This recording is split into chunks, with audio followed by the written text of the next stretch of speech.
నమస్తే, నేను మీ ప్రవీణ్ సుంకరి. కేటీఆర్ అరెస్టు తప్పదా? ఈ కార్ రేసు విషయంలో బీఆర్ఎస్ పార్టీ కేటీఆర్ ప్రమాదంలో పడబోతున్నారా? జైలు ఊచలు లెక్కబెట్టక తప్పదా? ఇన్ని రోజులు ఈ విషయంలో ఈ కార్ రేసు విషయంలో సైలెంట్ గా ఉన్న సర్కార్, కాంగ్రెస్ సర్కార్, సీఎం రేవంత్ రెడ్డి ఇప్పుడే స్పీడ్ ఎందుకు పెంచినట్టు? రైట్, దాని గురించి మాట్లాడుకుందాం. ఇలా నిజంగా అసలు ఈ కార్ రేసు విషయంలో కుంభకోణం జరిగిందా? 50 కోట్లు, 55 కోట్లు, 5 కోట్లు, 5 రూపాయలు ఎంతన్నా కానీ ఆ ప్రభుత్వ ధనం నుంచి, ప్రజల సొమ్ము నుంచి అవినీతి జరిగిందా అనేది ఇప్పుడు ఈ కాంగ్రెస్ విషయంలో మన ముందరున్న ప్రశ్న. అయితే ఇన్ని రోజులు 2023 సంవత్సరంలో ఈ కాంగ్రెస్ జరిగింది. అప్పుడు బీఆర్ఎస్ ప్రభుత్వం అధికారంలో ఉన్నది, బీఆర్ఎస్ పార్టీ అధికారంలో ఉన్నది, బీఆర్ఎస్ ప్రభుత్వంలో ఉన్నది.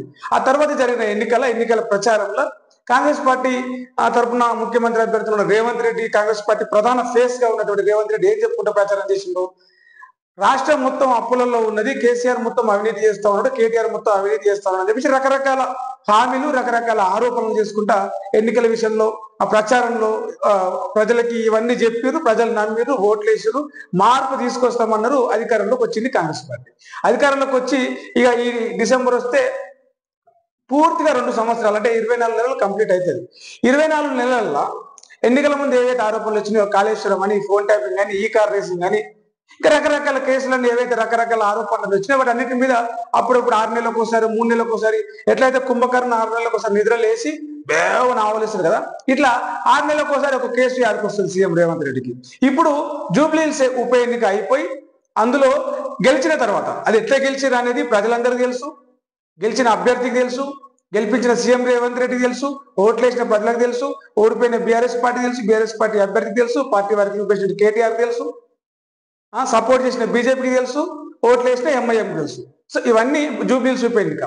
ఇన్ని రోజులు లేనిది ఇప్పుడే జూబ్లీహిల్స్ ఉప ఎన్నిక గెలిచిన తర్వాత ఇప్పుడే ఈ కార్ రేసు విషయం, ఈ కార్ రేసులో ఉన్నటువంటి కుంభకోణం కేసు విచారణ నెత్తికెత్తుకోవడంలో ఆంతర్యం ఏంటిది? ఇన్ని రోజులు గవర్నర్కు టైమే దొరకలేదా? ఈ 9 నెలల కాలం 2024 సెప్టెంబర్లో గవర్నర్ అనుమతి కోసం ప్రభుత్వం కోరింది.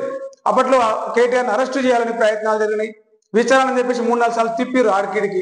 మరి అప్పుడు ఎందుకు అరెస్ట్ చేయాలి? అప్పుడు ఎందుకు గవర్నర్ అనుమతి ఇవ్వాలి? ఇప్పుడే ఎందుకు అనుమతి వచ్చిందంటే క్లియర్ కట్ గా మనం మాట్లాడుకోవచ్చు. క్లియర్ గా కట్ గా ఒకసారి ఇవన్నీ పక్కన పెట్టి ఆలోచిస్తే రేపు లోకల్ ఎలక్షన్లు ఉన్నాయి, పంచాయతీ ఎన్నికలు ఉన్నాయి, సర్పంచ్, ఎంపీటీసీ, జెడ్పీటీసీ ఎన్నికలు ఉన్నాయి. అది అయిపోగానే 6 నెలలకు 3 నెలలకు జిహెచ్ఎంసీ ఎన్నికలు వస్తాయి, కార్పొరేషన్ ఎన్నికలు వస్తాయి. మరి ఆ ఎన్నికలలో ఏ ముఖం పెట్టుకొని ప్రజల దగ్గరికి పోవాలి? ఇందిరమ్మ చీరలు అని చెప్పేసి ఇన్ని రోజులు లేని ఇందిరమ్మ చీరలు, ఇందిరాగాంధీ జయంతి అంటే తెర మీద తీసుకొచ్చి ఇందిరమ్మ చీరలు అన్నారు. ఇందిరమ్మ చీరలు ఎక్కడికి వచ్చినాయి? ఇన్నేళ్ళకి ఇచ్చిన బతుకమ్మ చీరలు ఎక్కడ పోయినాయి? బతుకమ్మ చీరలకు ఇందిరమ్మ చీరలని పేరు చెప్పి ఇందిరాగాంధీ పేరు జయంతి సందర్భంగా, ఇందిరాగాంధీ చచ్చిపోయిన రోజు సందర్భంగా, పుట్టినరోజు సందర్భంగా ఇయ్యడమేంది? మరి ఇన్నేళ్ళకి ఎక్కడ పోయింది సోయి? సో ఇవన్నీ జనాలకు అవసరం లేదు. జనాలు ఇప్పుడు ఏమిస్తుందన్న మాట్లాడుకుంటారు, ఎట్లా డైవర్ట్ అవుతారు జనాలు, ఎట్లా జనాలు మభ్య పెట్టాలి, ఎట్లా జనాలను మైమరిపించాలనే ఉద్దేశంతో ఈ కొత్తగా ఈ కార్ రేసును తెర మీదకి తీసుకొచ్చారు. రేపు రాబోయే ఉప ఎన్నికలు ఉన్నాయి. ఇంకా 10 స్థానాల్లో స్పీకర్ కనుక ఈ 10 మంది ఎమ్మెల్యేలు ఎవరైతే పార్టీ మారిందో వాళ్ళ మీద చర్యలు తీసుకుంటే, సుప్రీంకోర్టు మొన్ననే గట్టిగా అక్షింతలు వేసింది. నెత్తిలా అక్షింతలు కాదు, మొట్టికాయాలని చెప్పాలి. స్పీకర్కి మొట్టికాయలు వేసింది. నువ్వు కొత్త సంవత్సరం వరకల్లా, కొత్త సంవత్సరం ఏడ చేసుకుంటావు? తెలంగాణలో చేసుకుంటావా? అసెంబ్లీలో చేసుకుంటావా? నీ స్పీకర్ కార్యాలయంలో చేసుకుంటావా? ఇంటికాడ చేసుకుంటావా? జైల్లో చేసుకుంటావా? తేల్చుకో అని చెప్పేసి ఒక అల్టిమేటం జారీ చేసింది. ఒక అల్టిమేట్ వార్నింగ్ అన్నట్టుగా. అట్లా స్పీకర్ కనుక నిర్ణయం తీసుకోక తప్పదు. ఇప్పటికే దానం నాగేంద్ర ఆలోచిస్తా ఉన్నాడు, ఏం చేయాలన్నా, నేను రాజీనామా చేయాలన్నా, ఒప్పుకోవాలన్నా, అనర్హత వేడి పడిన దాకా ఆగాలన్నా అని. కడియం శ్రీహరి ఆయన ఇంటికి స్పీకర్ ఇంటికి తిరుగుతా ఉన్నాడు. తెల్ల వెంకట్రావు మొత్తం ఆయన ఇంటికి తెల్లగైందాక ఆయన టెన్షన్ పడతా ఉన్నారు. సో అట్లా ఈ జూబ్లీహిల్స్ ఉప ఎన్నిక తర్వాత ఆ పార్టీ మారిన 10 మంది ఆ ఎమ్మెల్యేలు వాళ్ళ స్థానంలో ఉప ఎన్నికలు రాబోతున్నాయి. అంతకన్నా ముందే, అంటే ఈ నెల 26 తారీఖు నాడు, నవంబర్ 26 తారీఖు నాడు గ్రామ పంచాయతీ ఎన్నికలకు సంబంధించి నోటిఫికేషన్ ఇస్తారట. మరి ఏం పెట్టుకొని పోవాలి? ఏ ముఖం పెట్టుకుని పోయి జనాలల్లో ఓట్లు అడగాలి? ధాన్యం కొనాలి, కొంటుర్రా? కొంటలేరు. పత్తి కొనాలి, కొంటుర్రా? కొంటలేరు. నిన్న మొన్నటి దాకా సోయిలేని పత్తి కొనుడు, ధాన్యం కొనుడు. ఈ కేటీఆర్, హరీష్ రావు, బీఆర్ఎస్ పార్టీ ప్రతిపక్ష నేతలు బయటకు వచ్చి కళ్ళల కాడికి పోగానే మేము కొంటాం అని చెప్పేసి ముందుకు వచ్చారు. సో ఇట్లాంటివి చాలా ఉన్నాయి. జనాలకు ఇవన్నీ గుర్తు రావద్దు. జనాలు వీటి గురించి మాట్లాడుకోవద్దు, ఈ హామీల గురించి మాట్లాడుకోవద్దు, 500 కరెంటు గురించి 500 ఏదో గ్యాస్ సిలిండర్ గురించి మాట్లాడుకోవద్దు, ఉచిత కరెంటు గురించి మాట్లాడుకోవద్దు, ముసలోళ్ళు పింఛన్ల గురించి మాట్లాడుకోవద్దు. ఊర్లలో మన జూబ్లీహిల్స్ ఉప ఎన్నికంటే అది ఒక నియోజకవర్గం, ఆ ఒక్క నియోజకవర్గం కాబట్టి అక్కడ గడిచిపోయింది. కానీ రేపు తెలంగాణ వ్యాప్తంగా ప్రతి ఊర్లో, ప్రతి గల్లీలో, ప్రతి వార్డులో, ప్రతి ఓటర్ దగ్గరికి ఒక కాంగ్రెస్ నాయకుడు పోయి ఓటు అడగాల్సి వస్తుంది. ప్రతి గల్లీలో ఒక కాంగ్రెస్ నాయకుడు, ఒక సర్పంచ్ అభ్యర్థితో, ఒక వార్డు మెంబర్ అభ్యర్థితో, ఒక ఎంపీటీసీ అభ్యర్థితో, ఒక జెడ్పీటీసీ అభ్యర్థితో పోయి ఓటు అడగాల్సి వస్తుంది. ఏమని అడగాలి మరి? సో కొత్తగా ఇస్తేందుకు హామీలు లేవు, ఎందుకంటే ఇచ్చిన హామీలు ఎక్కడ పోయినారా భయ అని అడుగుతాం. సో ఇచ్చిన హామీలు అమలు చేసే ముఖం లేదు, ఓట్లు అడిగే అది లేదు కాబట్టి, ఓట్లు అడిగే తాకత్ లేదు కాబట్టి ఇప్పుడు జనాలను దాని గురించి మరిపించి చూసిరా. కేసీఆర్ కొడుకు కేటీఆర్ మంత్రిగా ఉన్నప్పుడు హైదరాబాద్ లో పెద్ద కార్ రేసింగ్ పెట్టిరట అమ్మ. ఆ కార్ రేసింగ్ లో మొత్తము అవినీతి జరిగిందంట, అందుకే ఇప్పుడు కేటీఆర్ని అరెస్ట్ చేసినట్ట, అందుకే ప్రచారం కాలేదంట. వామో గింతగానం దోసుక తిన్నారా అని చెప్పేసి జనాలు మాట్లాడుకోవాలి. మరి వీళ్ళు దోసుకున్నారు కాబట్టి ఏం చేయాలి? అగో కేటీఆర్ తప్పు చేసిండు, ఏసీ బోర్డు విచారణ చేసిరు, మేము జైలు చేసినాం, వాళ్ళంతా గిట్ల చేసారు కాబట్టి మమ్మల్ని గెలిపిరు. మళ్ళా ఇది ఒకటి కొత్త ముఖం పెట్టుకొని పోవాలి. గ్రామ పంచాయతీ ఎన్నికలు, స్థానిక ఎన్నికలు అయిపోగానే ఈ ముఖానికి నా మాస్క్ వీకేసి మళ్ళీ కొత్త మాస్క్ తీసుకొస్తాం. జూబ్లీహిల్స్ ఉప ఎన్నికల ఉన్న రోజులు మేము సినిమా వాళ్ళకి అది చేస్తాం, ఇది చేస్తాం అని చెప్పేసి ఎట్లా అనుకున్నాం? ఎన్టీ రామారావు, ఏఎన్ఆర్, కాంతారావు, ఎస్వి రంగారావు, రాజనాల వీళ్ళందరూ కూడా పనికిరాని నటనలు చేశారు.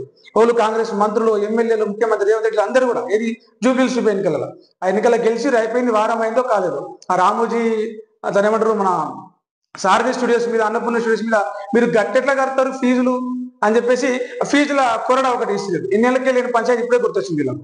సో ఇట్లా ఉంటుంది కాంగ్రెస్ పార్టీ ఎత్తుగడ కానీ, రేవంత్ రెడ్డి ఎత్తుగడ కానీ. మరి ఇప్పుడున్న పరిస్థితులలో కేటీఆర్ ఈ కార్ రేసు విషయంలో విచారణ జరిపి అరెస్ట్ చేయడం సాధ్యమా? నిజంగా కుంభకోణం జరిగిందా అంటే చాలా క్లియర్ గా మీరు ఏడ విచారణ చేస్తారో చేయండి, నేను వస్తా. లైట్ డిటెక్టర్ పెట్టండి, నేను వస్తా. నన్ను మీరు ప్రశ్నలు అడగండి, నేను సమాధానం చెప్తా. నా మీద అభియోగాలు రేపి ముఖ్యమంత్రి స్థానంలో ఉన్నటువంటి రేవంత్ రెడ్డి కూడా రమ్మనండి, ఆయనకు లైట్ డిటెక్టర్ పెట్టండి, ఆయనతో మాట్లాడమనండి. ఇదంతా లైవ్ లో రికార్డ్ చేయండి, ప్రజలకు చూపించండి అని చెప్పేసి బీఆర్ఎస్ వర్కింగ్ ప్రెసిడెంట్ కేటీఆర్ చాలా ముక్కుసూటిగా, చాలా ధైర్యంగా, చాలా పక్కాగా చెప్తాడు. మరి రేవంత్ రెడ్డి ముఖ్యమంత్రి హోదాలో ఉండి ఆరోపణలు పెట్టి విచారణకు ఆదేశించిన రేవంత్ రెడ్డి ఎందుకు వస్తలేడు అనేది ఇక్కడ ప్రజలు ఆలోచించాల్సిన విషయం. సరే, అది ఎట్లా ఉంటే నిజంగా ఈ కార్ రేసు కుంభకోణం జరిగిందా, 55 కోట్ల స్కామ్ జరిగిందా అంటే 55 కోట్ల స్కామ్ జరిగింది అనే విషయం ఎక్కడ కూడా అధికారికంగా నిరూపించబడలేదు. ఏ విచారణలో కూడా ఎలాంటి ఇది లేదు. సో ఇదంతా కూడా ఒక డొల్ల. పిల్ల లేదు, పిల్లగాడు లేదు. అంటే పిల్లగాడు అంటే పెళ్లి పిల్ల లేదు, పెళ్లి పిల్లగాడు లేడు, పందిరి లేదు, పెళ్లి పత్రిక లేదు, పంతులు లేడు. కానీ పెళ్లి అయిపోయింది, రేపేళ్ళు పిల్ల కుట్టాలి, మీద కుల్ల కుట్టరు అన్నట్టే ఉంది.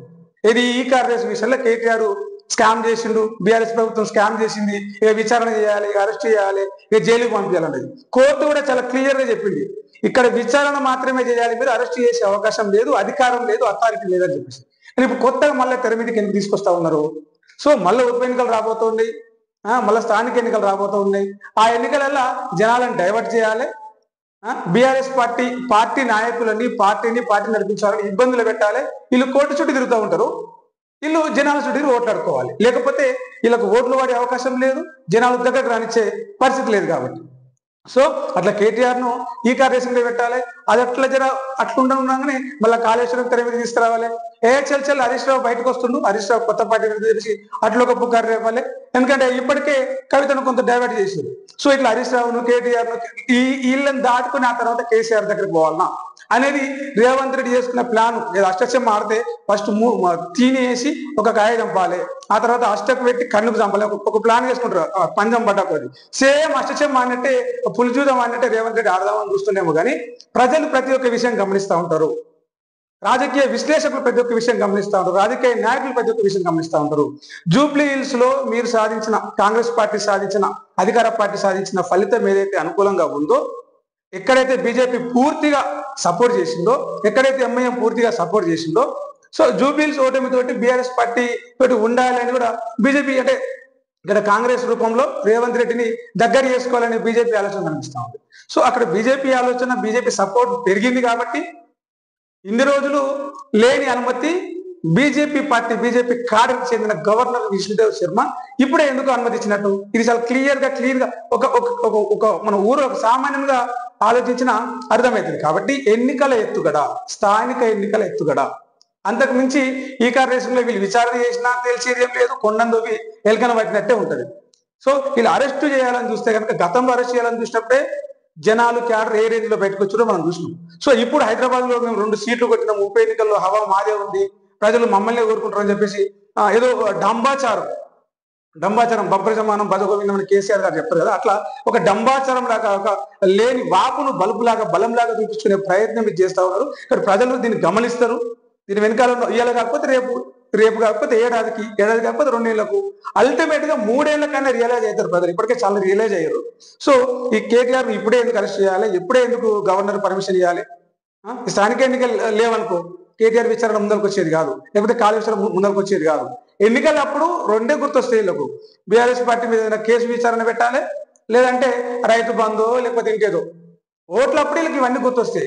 నిజం అప్పుడు ఈ పరిపాలన గుర్తుకు రాదు. సెక్రటేరియట్ ముందల దాని మెయింటెనెన్స్ లేక సెక్రటేరియట్ ముందల ఆ గ్రిల్స్ ఉంటాయి కదా, ఫైర్ సేఫ్టీ వాటర్ వే గ్రిల్స్, అందులో కాళ్ళు పెట్టి ఒక మహిళా ఉద్యోగి ఇబ్బంది పడుతుంది. 5-6 గంటలు అలా కాళ్ళు ఎక్కిపోయింది. ఈ 10 ఏళ్ళకెళ్ళి సెక్రటేరియట్ కట్టిన కాడికి వెళ్ళి జరగండి ఈ 2 నెలలనే జరిగిందంటే సెక్రటేరియట్ కూడా మీరు ఎంత ఘనంగా మెయింటైన్ చేస్తారో అర్థమైంది. మీ పరిపాలన అంత డొల్ల ఉంది.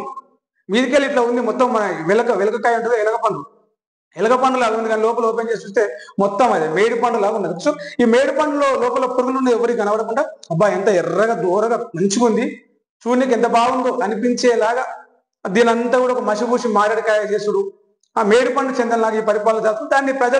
దాని గురించి మాట్లాడుకోకుండా, దాని గురించి ఆలోచించకుండా ఉండాలంటే ఎప్పటికప్పుడు డైవర్ట్ చేయాలి, ఎప్పటికప్పుడు కొత్త పంచాయతీ ముందలేసుకోవాలి. కాబట్టి ఇప్పుడు ఈ కార్ రేసింగ్ అని చెప్పేసి స్థానిక ఎన్నికల ముందల, ఈ ఉప ఎన్నికల ముందల దీన్ని తెర మీద తీసుకొచ్చారు. సో ఇది ఒక ఎత్తుగడ, ఇది ఒక రాజకీయ తంత్రం, కుతంత్రమే. కానీ నిజంగా ఇలా చివరిగా తేల్చబోయేది ఏముంటది అనేది ప్రజలకు తెలుస్తుంది. ఏసీబీలు గీసీబీలు ఎవరికి అనుకూలంగా చేసినా కూడా అల్టిమేట్ గా గ్రౌండ్ లో జరిగింది ఏందో. 8 బిలియన్ల డాలర్లు ఈ కార్ రేసింగ్ వల్ల తెలంగాణకు ఒక ఏమంటారు ఒక ఇన్కమ్ సోర్స్ లాగా జనరేట్ అయిందనే విషయం ప్రచారంలోకి ఎక్కడ లేరు. కానీ 55 కోట్లు జరిగిందని, అది కూడా ఏమంటారు గవర్నమెంట్ టు గవర్నమెంట్ 2 శాఖల మధ్యలో జరిగింది. ఆ శాఖకు మంత్రిగా కేటీఆర్ ఆమోదంతో జరిగింది. క్యాబినెట్ లో డిస్కషన్ చేయలేదంటే చాలా విషయాలు అంటే జరుగుతూ ఉంటాయి. మంత్రుల మీద ఫైళ్లు జరుగుతూ ఉంటాయి. ఇప్పుడున్న ప్రభుత్వంలో మాదిరిగా మంత్రుల భార్యలు ఫైల్ మీద సంతకం చేపియరు. మంత్రుల భార్యలు పలానా కమిషన్ ఇస్తేనే ఫైల్ క్లియర్ చేపిస్తా, మీకు మీద ఏవైతే పెండింగ్ బిల్లులు ఉన్నాయో అవన్నీ క్లియర్ చేపిస్తా అనేలాగా ఉండదు. సో కొన్ని కార్యక్రమాలు, కొన్ని పనులు, కొన్ని డెవలప్మెంట్ థింగ్స్ శాఖల మధ్య జరిగిపోయినప్పుడు ఆటోమేటికల్ గా ఆ శాఖకు సంబంధించిన మంత్రి పర్మిషన్ ఇస్తాడు, అది జరిగిపోతుంది. ఆ మాత్రం ఇంగిత జ్ఞానం లేకుండా ప్రచారాలు చేసి మీద బురద చల్లి దానివల్ల రాజకీయ లబ్ధి, అధికారం పొందదాం, రాజకీయ లబ్ధి, కుర్చీలో కూర్చున్నామనే ఈ కుళ్ళు కుతంత్రం ఏవైతే ఉన్నాయో దీనివల్ల తెలంగాణకనే కాదు ఏ రాష్ట్రానికి ఉపయోగం ఉండదు, ఏ ఓటేసిన ఓటర్కి ఉపయోగం ఉండదు, ప్రజలకు ఉపయోగం ఉండదు. సో ఇలాంటి రాజకీయాలన్నీ కూడా నిత్యం ప్రజలు గమనిస్తూనే ఉంటారు. మీరు గమనించి జరుగుతున్న వాస్తవం ఏందో తెలుసుకొని మీ నిర్ణయం తీసుకోవాలి. సో ఆ కోణంలో ప్రజలందరూ కూడా ఆలోచిస్తారని కోరుకుంటున్నా. మరో వీడియోలో మళ్ళీ కలుద్దాం. అప్పటివరకు మన ఛానల్ చూస్తున్న సబ్స్క్రైబ్ చేసుకోవడం మర్చిపోకండి. మీ అభిప్రాయం ఏందో కామెంట్ సెక్షన్ లో తెలపండి. మరో వీడియోలో మళ్ళీ కలుద్దాం. ఎలాంటి వీడియోలు చేద్దామో కూడా మీ సజెషన్స్ కావచ్చు, సలహాలు కావచ్చు కింద కామెంట్ సెక్షన్ లో తెలపండి. ఉంటా. నేను మీ ప్రవీణ్ శంకర్.